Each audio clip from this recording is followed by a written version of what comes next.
poți să alegi să schimbi ceva, începe cu inima ta. Lasă ceva în urma ta, arată lumii dragostea. Imaginează-ți cum ar fi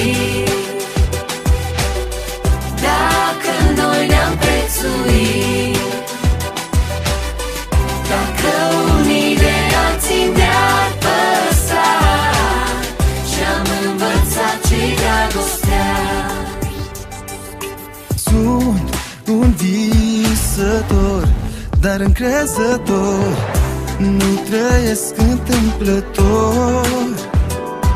Chiar dacă totul e doar după vânt, eu am un scop pe acest pământ.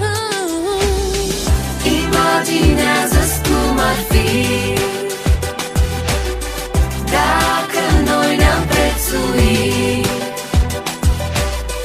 dacă unii de alții ne-ar păsa și-am învățat ce-i dragostea.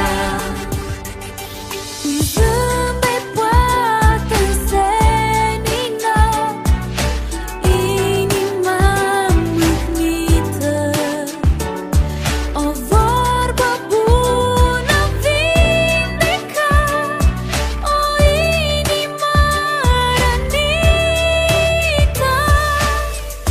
Imaginează-ți cum ar fi dacă toți am zâmbit.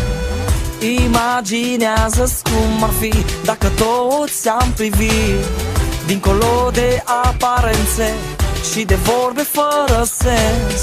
Zi, ridică-te și mergi, chiar dacă toți sunt contrasens. Imaginează-ți cum ar fi